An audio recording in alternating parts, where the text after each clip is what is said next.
다 함께 기도하심으로 우리 예수님의 생신을 축하하는 성탄절 예배로 주님 앞에 올려드리겠습니다. 호련히 수많은 천군이 그 천사들과 함께 하나님을 찬송하여 이르되 지극히 높은 곳에서는 하나님께 영광이요 땅에서는 하나님이 기뻐하신 사람들 중에 평화로다. 아멘. 사랑의 하나님, 세상의 많은 종교들은 자기가 열심으로 그 신들을 찾아갑니다.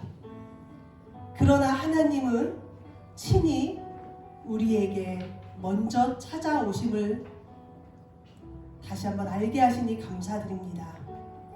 태초에 하나님이 말씀하시고 또 저희들에게 먼저 말을 걸어오셨고 죄로 갈라졌던 우리들을 그래도 사랑하셔서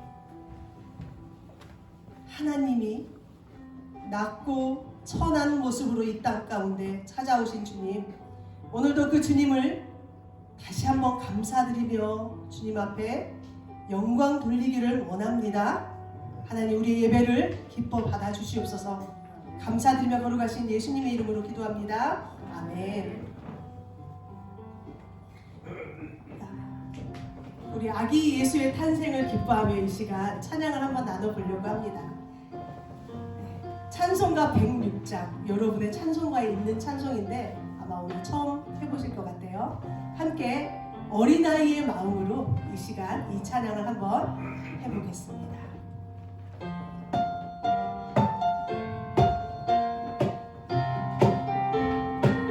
저를 한번 따라해주세요. 아기 예수 나셨네, 아기 예수 나셨네, 이리 불고서 고치며, 이리 불고서 고치며, 주를 찬양하여라, 주를 찬양하여라.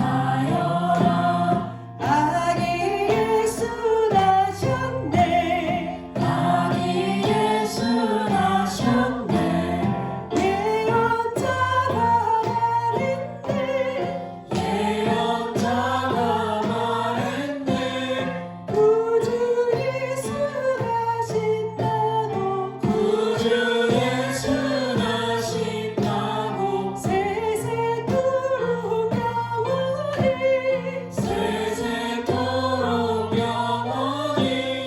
아기 예수 찬양해, 아기 예수 찬양해. 다 같이 아기 예수 나셨네, 이리 불고서 고치며, 주를 찬양하여라. 아기 예수 나셨네, 사랑스러운 예수님, 완전하고 순전한 주, 흠이 없고 순전한 자비로운 그 아기 예수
외쳐주실까요? 옆에 분들 보시면서 메리 크리스마스, 메리 크리스마스. 네, 화이트 크리스마스, 메리 크리스마스. 행복한 성탄절 되세요. 이런 말이죠. 네, 저는 이 단어의 한마디를 더 우리 축하해주면서 했으면 좋겠습니다. 마라나타. 자, 옆에 분한테 마라나타 한번 해보실래요? 마라나타. 네. 이미 이 땅 가운데 아기 예수로 오신 우리 주님을 오늘 또한 메리 크리스마스 이렇게 우리가 외치면서 축하했습니다. 그렇다면 지금 우리와 함께 하신 예수님으로 인해서 앞으로 오실 또 예수님을 우리가 마라나타, 아멘 주 예수여 어서 오시옵소서, 이 신앙으로 우리가 오늘 성탄절을 기뻐하며 감사하며 또 소망으로 품으면서 오늘 성탄절 예배를 주님 앞에 올렸으면 좋겠습니다. 천사 찬송하기를 찬송하겠습니다.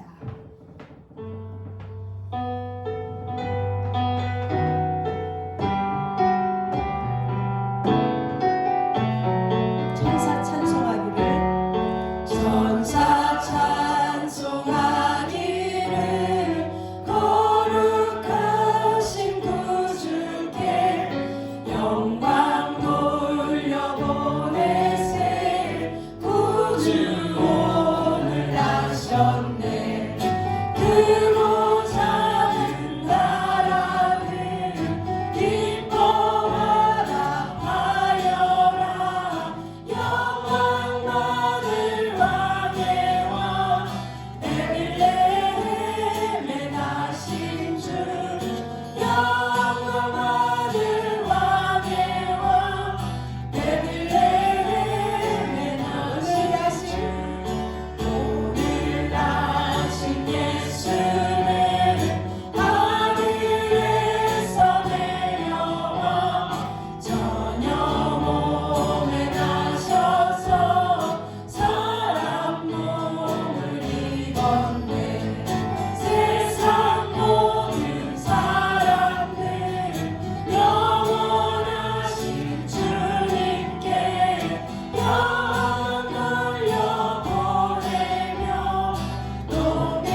있을까요? 보통 그 성탄 찬송하면은 예수님 탄생, 목자들이 기다리고 세 가지 선물을 드리고 어떤 이런 찬송들이 참 많았던 것 같은데, 오늘 두 번째 찬양했던 천사 찬송하기를이라는 이 찬송가의 성탄 찬양인데요. 3절 가사를 한번 읽어드리면, 의로우신 예수는 평화의 왕이시고 세상 빛이 되시며 우리 생명 되시네. 죄인들을 불러서 거듭나게 하시고 영생하게 하시니 왕께 찬양하여라. 오늘 여러분이 두 번째 곡으로 찬송했던 성탄 찬송곡입니다. 저는 참 많은 오랜 세월 동안의 찬양 인도를 이렇게 했음에도 불구하고 3절에 이런 찬양 가사가 이렇게 있었구나, 새삼 그 가사에 또 은혜가 됐던 것 같습니다. 여러분, 오늘 이 성탄 예배로 주님 앞에 이렇게 올려드리는 이 예배가 바로 이 자리에 여러분께서 오늘 하나님을 또 예수님을 축하하면서 예배를 드리고 있다는 이 사실, 팩트입니다. 감사함으로 오늘 주님 앞에 생일을 축하하면서, 근데 그 생일이 우리 생일 아닌 거 아시죠? 예수님이 우리를 찾아오셨습니다. 우리가 예수님을 찾아간 것 같지만 예수님이 우리를 찾아오셨습니다. 그 사랑에 오늘도 감사하고 감격하고 감동하심으로 정말 주님 앞에 기쁨의 선물로 우리 자신이 하나님 앞에, 예수님 앞에 선물로 올려졌으면 참 좋겠다라는 이런 마음이 듭니다. 찬송합니다.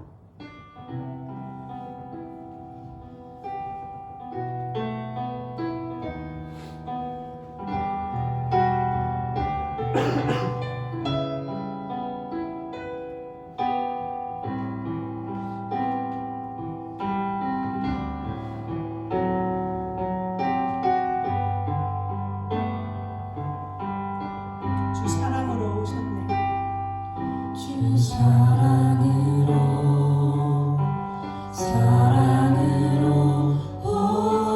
오셨네.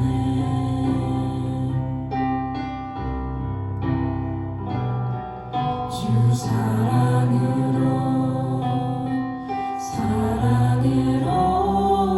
오셨네.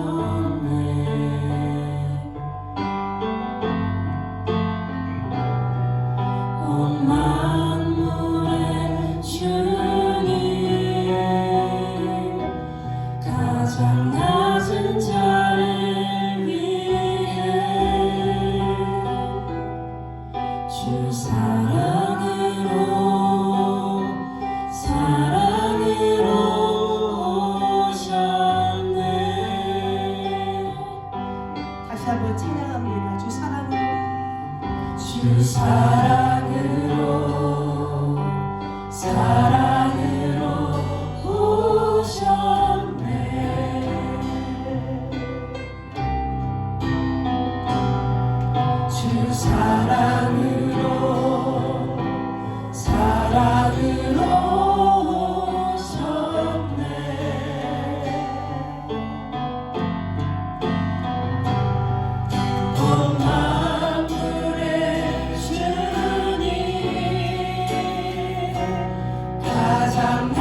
오직 나를 위해, 나 같은 죄인, 나같이 낮은 자를 위해 먼저 찾아와 주신 주님 앞에 우리의 시선을, 이 시간 우리의 마음을 고정했으면 좋겠습니다.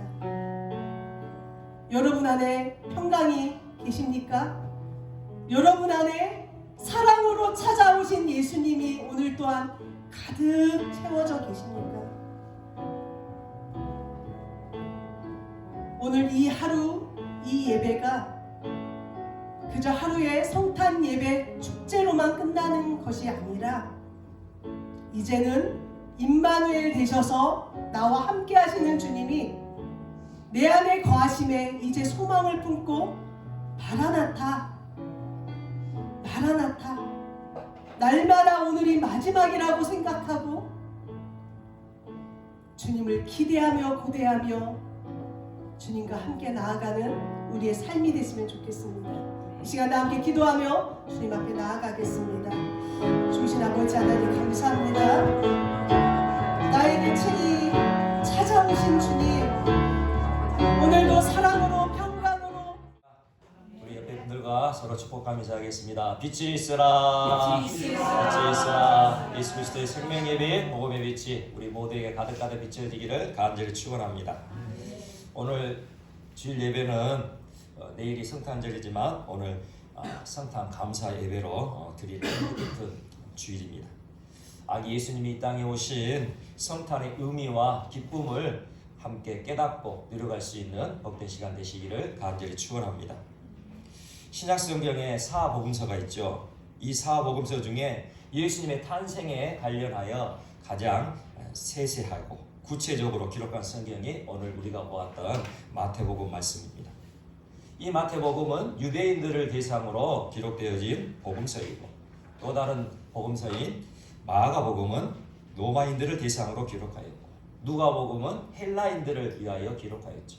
그리고 요한복음은 모든 사람들을 위해 기록된 성경 말씀입니다. 예수님의 제자였던 마태가 마태복음을 기록하였는데, 이 마태복음은 유대인들을 대상으로 기록되었다 말씀드렸는데, 예수님께서 하나님이 보내신 구원자시요 그리스도심을 강조하기 위하여 마태는 오늘 마태복음의 말씀을 기록한 것입니다. 그렇다면 예수님의 제자였던 마태가 마태복음을 기록하였던 이유가 무엇이었을까요? 예수님을 십자가에 죽인 장본인들, 바로 유대인들이었습니다. 유대인들은 하나님의 아들이시고 온 세상의 구원자로 이 땅에 오신 예수님을 도무지 믿지 못하였습니다. 오히려 하나님을 아버지라 고백하시고 안식일 규정을 범하시며 병자들을 고치시고 그 당시 죄인이라 불리우는 창기와 새들과 어울리는 예수님을 이단자요 신성 모독한 자로 여겨 결국 십자가에 못 박아 죽이기에 앞장선 사람들이 바로 유대인들이었습니다. 그래서 마태는 예수님은 하나님께서 보내신 구원자이시오 하나님의 아들이시오 만왕의 왕이심을 알려주셔서 어리석은 그 유대인들도 구원받기를 원해서 마태복음을 기록하였던 것입니다.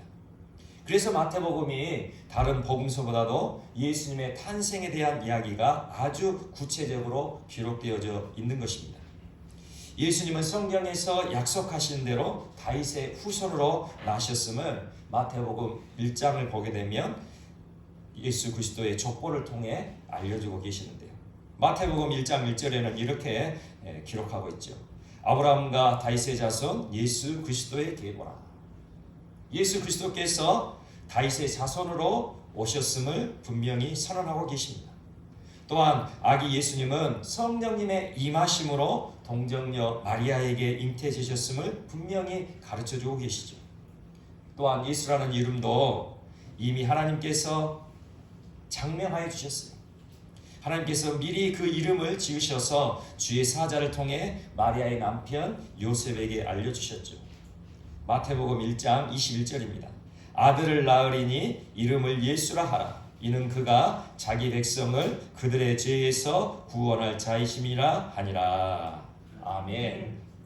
예수라는 이름을 통하여 하나님께서 작정하신 구원의 역사를 온 세상에 알려주신 것입니다. 우리의 죄를 대신 감당하시고 우리를 죄에서 구원하시는 분이 바로 예수 그리스도이심을 믿으시기를 바랍니다. 요즘 종교 다원주의 바람이 점점 팽배해져 가고 있는데요.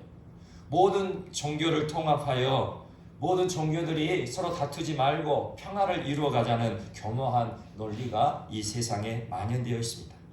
기독교에도 구원이 있고 불교에도 구원이 있고 이슬람에도 구원이 있고 모든 종교마다 구원의 길이 있으니 모든 종교들이 하나가 되어 서로 상생하고 화평함을 이루자는 이 거짓 교리에 절대 속아서는 안 될 것입니다. 성경에서는 분명한 진리를 선언하고 계시죠.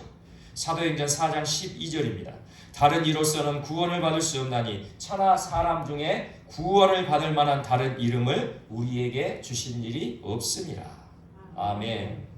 오직 우리에게 구원을 주시는 이름은 예수 그리스도의 이름임을 믿으시길 바랍니다. 우리의 믿음은 창조주 하나님이 주신 성경이 기준되어야 할 것입니다. 오직 예수 그리스도만이 우리의 구원자이시라는 거죠. 그러므로 성경 외에 다른 말에는 결코 우리들이 현혹되어서는 안 될 것입니다. 이제 마리아가 성령으로 예수님을 잉태한 후에 남편인 요셉과 함께 고향인 나사렛을 떠나 호적을 하러 베들레헴에 도착하였습니다. 그 당시 이스라엘은 로마 식민지였죠. 이 로마 식민지였던 이스라엘에 세금을 부과하기 위하여 호적을 등록하라는 명령이 이스라엘 전역에 내려졌습니다. 그런데 문제가 발생했는데요. 동방 박사들이 별을 연구하다가 이 유대 땅에 왕으로 나실 리가 태어나게 되심을 그렇게 알게 되었고, 그리고 그 동방 박사들이 이제 유대인의 왕으로 태어나실 일을 경배하러 예루살렘에 도착했다는 소문이 헤롯 왕에게까지 들린 거죠. 이때 마태복음 2장 1절에서 3절은 이 당시의 상황을 이렇게 설명하고 있습니다.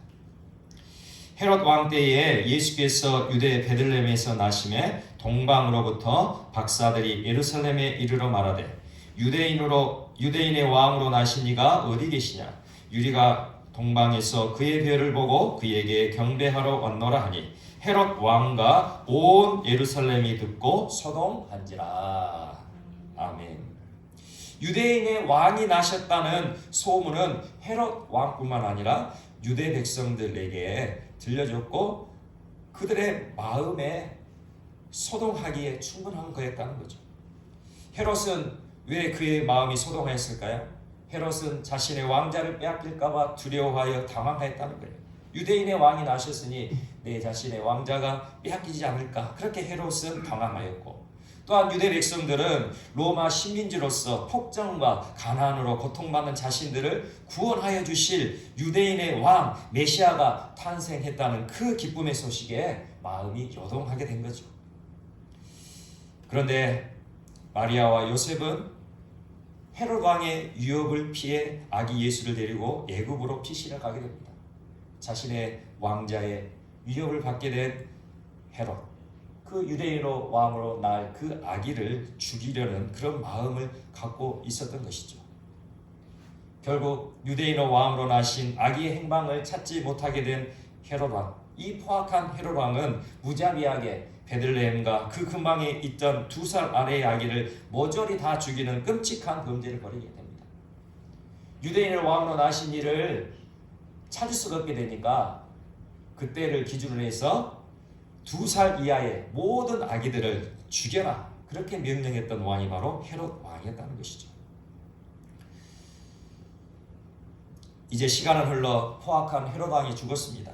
그리고 또다시 주의 사자가 요셉에게 나타나 이제 다시 이스라엘 땅으로 돌아가라 명령하죠. 그런데 그 당시 유대 땅에는 헤롯 왕의 아들 아켈라오가 유대 땅을 다스리고 있었습니다. 이 아켈라오도 마찬가지로 아버지 헤롯의 성품을 받아 아주 포악한 왕이었습니다.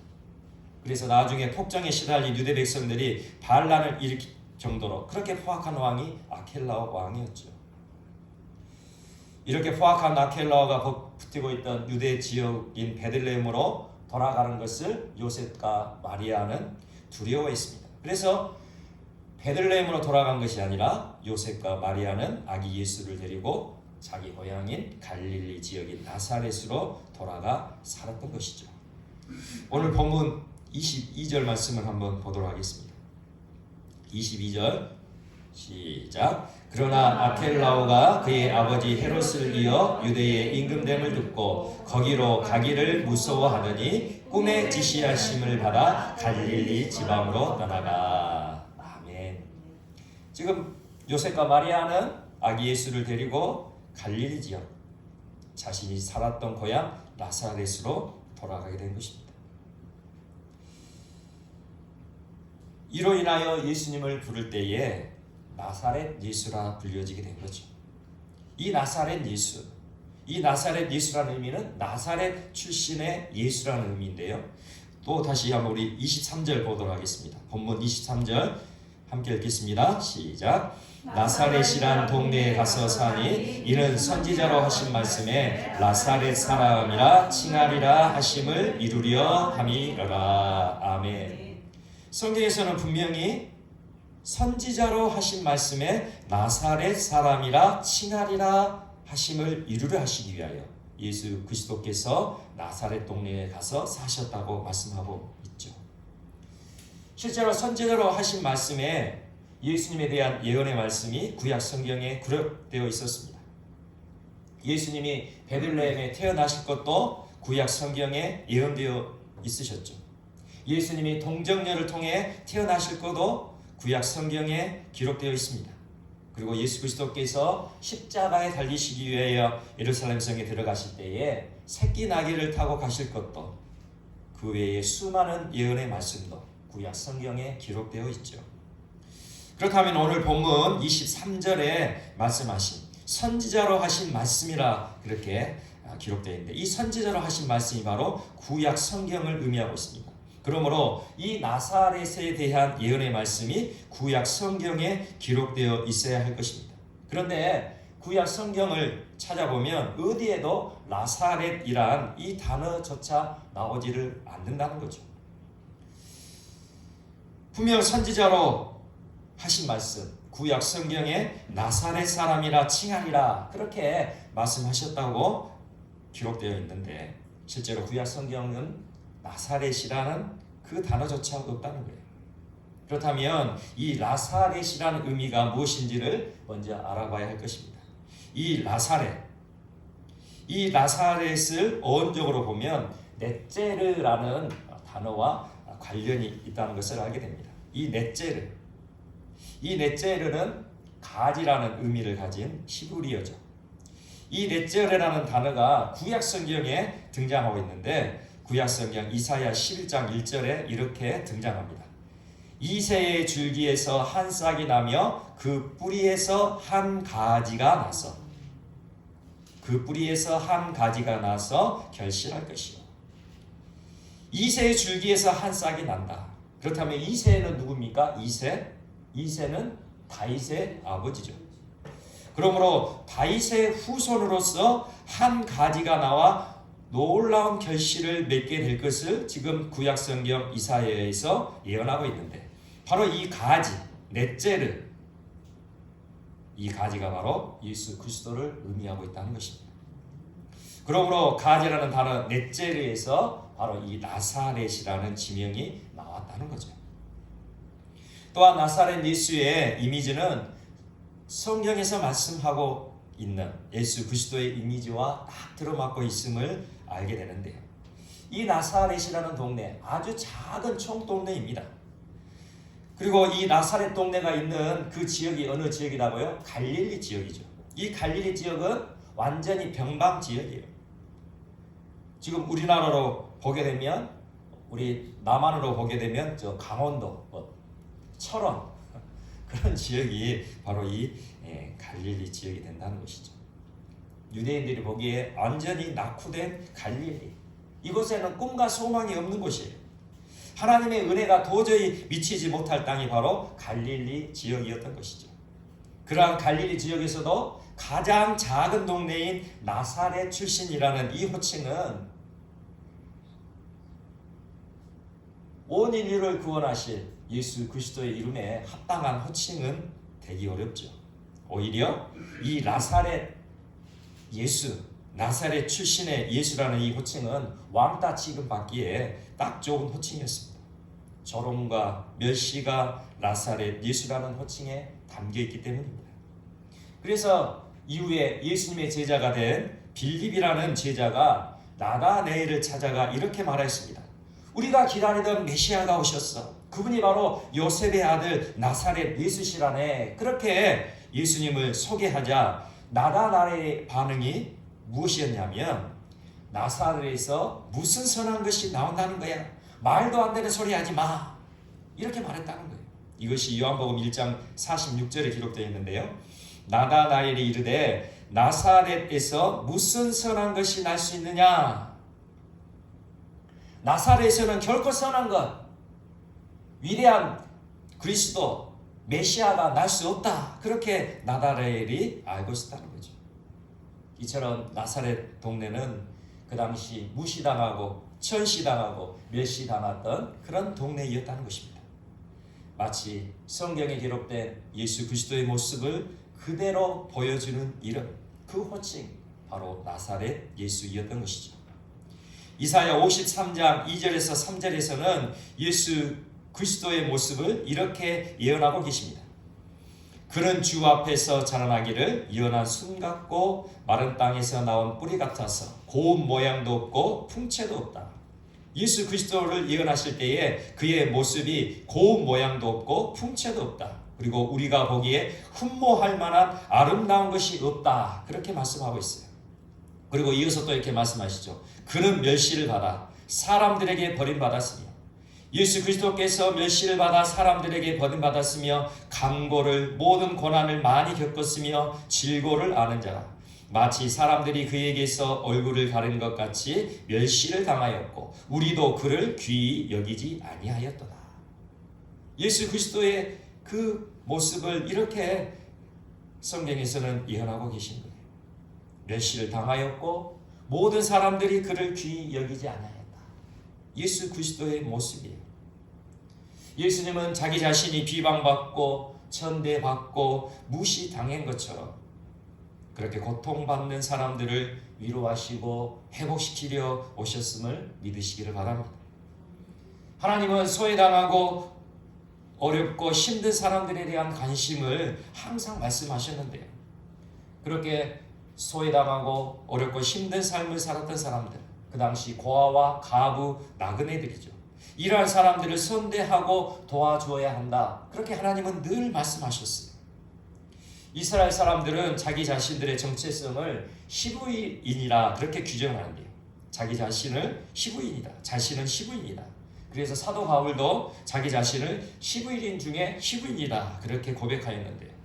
여기서 히브리인이라는 의미가 무엇인지를 우리가 알아야 할 것입니다. 이 히브리라는 의미는 원래 핫비루라는 단어에서 나온 말인데요.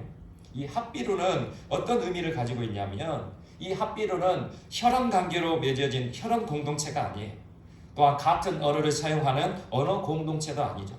이 핫비루라는 이 공동체는 고대 근동 지역에 걸쳐 있는 어느 사회에서도 존재했던, 경제적으로 빈궁하고 사회적으로 소외되고 정치적으로 힘없는 가장 하층 계급들의 사람을 일컫는 말이 바로 핫비루였습니다. 이 핫비루라는 이 사람들은 지금의 시대에도 어느 나라, 어느 민족에도 동일하게 존재하고 있는 그런 사회계층들이죠. 그 사회계층에서, 그 나라에서 빈궁하고 소외되고 힘없는 사람들, 바로 그 사람들이 핫비루라 그렇게 대변되어지는 사람들인 거예요. 바로 이스라엘 민족이 바로 그 핫비루였다는 거죠. 애굽에서 탈출한 이스라엘 백성들, 하나님의 은혜로 가나안 땅에 정착하며 살았지만 그 주위에는 강력한 힘을 가진 이방 민족들이 함께 살아갔습니다. 그래서 그 강대한 이방 민족들에 비하면 여전히 빈궁하고 힘이 없는 핫비루 인생들, 바로 이스라엘 민족들이었던 것이죠. 하나님은 이러한 핫비루 인생들을 찾아오셔서 구원하여 주시고 은혜를 베풀어 주시고 사랑으로 역사하시는 창조주 하나님이심을 기억하시기 바랍니다. 하나님은 언제나 무능한 자, 부족한 자, 연약한 자의 편이심을 믿으시길 바랍니다. 이 땅에 오신 예수 그리스도도 마찬가지시죠. 하나님 아버지의 뜻을 따라 구원의 사역을 이루시기 위해 이 땅에 오신 예수님, 그 예수님도 차별받고 천대받고 멸신당하고 어렵고 힘든 이들을 찾아가 위로하고 치유하고 회복하여 주셨습니다. 예수님 자신도 나도 차별받고 천대받고 멸시당해봐서 너희들의 그 아픈 마음을 내가 다 안다.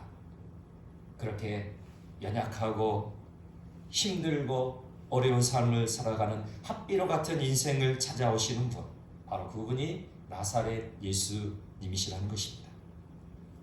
이렇게 나사렛 예수님을 부르고, 이렇게 나사렛 예수님을 믿고, 이렇게 나사렛 예수님을 따르는 모든 사람은 반드시 구원받을 줄 믿습니다.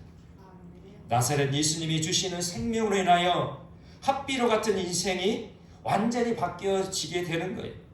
나사렛 예수님이 주시는 그 은혜와 사랑으로 그의 삶이 완전히 바뀌어지게 된다는 것입니다. 반짝이는 별처럼 어두운 밤을 밝히시는 예수님을 주목하며 따라가는 모든 사람들의 삶은 반드시 주님의 영광의 빛으로, 생명의 빛으로 가득 채워지게 될 것입니다. 이 자리에 함께하는 우리 모두가 나사렛 예수 그리스도의 이름으로 승리하며 우리를 사랑하시는 하나님 아버지의 영원하신 품에 안기는 놀라운 축복을 누려 가시기를 간절히 축원합니다.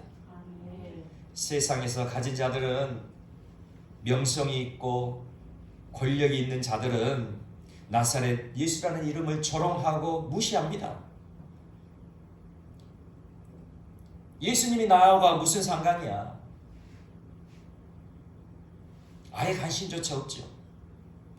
예수님께서는 이렇게 말씀하셨습니다. 낙타가 바늘귀에 들어가는 것보다 부자가 천국에 들어가는 것이 더 어렵다. 이렇게 말씀하셨어요. 낙타가 어떻게 바늘귀에 들어갈 수 있겠습니까? 있을 수 없는 일이죠. 그러나 이 낙타가 바늘귀에 들어가는 것보다도 부자가 천국에 들어가는 것이 더 어렵다. 그렇게 예수님이 말씀하셨어요. 그렇다면 예수님은 부자들을 싫어하시고 세상에 가진 자들을 구원하지 않으신다는 것인가요? 아니죠. 예수님은 부자나 가난한 자나 세상의 모든 사람을 사랑하시고 구원하시려고 이 땅에 오신 메시아 그리스도이심을 믿으시길 바랍니다. 그러나 단지 세상에서 가진 자들이, 세상에서 무언가를 가진 자들이 자신의 가진 것을 움켜쥐고 그것이 모든 것이냐, 그것이 전부이냐, 예수님을 무시하고 예수님께 불순종하며 믿지 않기 때문에 그들을 구원할 수가 없는 것이죠. 나사렛 예수님을 부르고 나사렛 예수님을 믿고 따르는 모든 사람 반드시 구원받을 줄 믿습니다. 나사렛 예수님이 주시는 생명이 핫비로 같은 삶을 완전히 바꿔놓음을 믿으시기를 바랍니다. 나사렛 예수님이 주시는 은혜로 핫비로 같은 그 삶에 기쁨이 넘치고 소망이 가득하고 활기가 넘치게 될 것입니다. 예수님께서 우리에게 생명을 주신 이유는 우리 안에 생명이 넘치게 하시기 위하여 그렇게 하셨다는 것을 마음속에 간직하십니다. 우리 인생 가운데 기쁨과 소망과 평강을 주시는 예수 그리스도에 인하여 날마다 활력이 넘치는 믿음의 삶을 살아가는 우리 모두가 되시기를 소망합니다. 고린도전서 1장 27절에서 29절에 이렇게 말씀합니다. 하나님께서 세상에 미련한 것들을 택하사 지혜 있는 자들을 부끄럽게 하려 하시고 세상에 약한 것들을 택하사 강한 것들을 부끄럽게 하려 하시며 하나님께서 세상에 천한 것들과 멸시받는 것들과 없는 것들을 택하사 있는 것들을 폐하려 하시나니 이는 아무 육체도 하나님 앞에서 자랑하지 못하게 하려 하심이라. 아멘.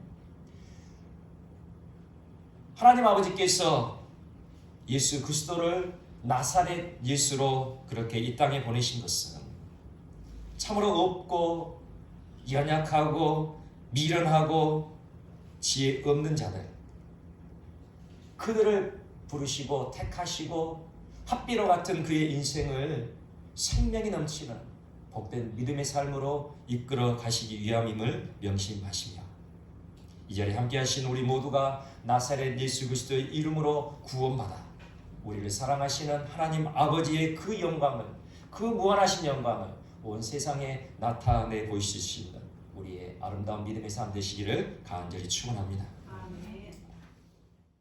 주님 감사합니다. 성탄의 기쁨을 함께 누려가며 성탄의 기쁨에 함께 참여할 수 있도록 인도하여 주시니 감사드립니다. 오늘 나사렛 예수 그리스도의 그 놀라우신 그 사랑과 그 은혜를 깨닫게 하시니 감사드립니다. 가장 낮은 자를 찾으시는 주님, 가장 힘없고 연약한 자를 찾으시는 주님, 그 나사렛 예수 그리스도를 만나는 우리 모두가 되게 하셔서 나사렛 예수 그리스도로 구원받고 생명을 얻어 아버지 하나님께서 약속하신 그 놀라우신 사랑, 놀라우신 은혜, 주님이 주시는 참된 행복을 이뤄갈 수 있는 복된 영혼들 될 수 있도록 인도하여 주십시오. 우리가 무엇을 가졌든지 간에 그 가진 것으로 주님께 감사하게 하시고, 우리가 가지지 못한 것이 있다면 그 가지지 못한 것을 인하여 더욱더 겸손하게 하셔서 가장 낮은 자 되게 하셔서 나사렛 예수 그리스도를 찾고 예수 그리스도를 믿고 예수 그리스도를 따라가는 그 삶 가운데 예수님의 생명을 얻고 주님께서 약속하신 그 풍성하고 부유한 삶을 온전히 누려가는 복된 영혼들 될 수 있도록 인도하여 주십시오. 감사하며 예수님 이름으로 기도드립니다. 아멘. 이제는 우리 주 예수 그리스도의 은혜와 아버지 하나님의 그 크신 사랑과 성령 하나님의 인도하심이 오직 주님께서 우리의 모든 것 되심을 믿고 성탄의 기쁨을 날마다 누려가기를 소망하는 모든 지체들 머리 위에와 우리 가정들 위에와 삶의 터전 위에 지금부터 영원까지 함께하여 주시옵기를 간절히 축원하옵나이다. 아멘.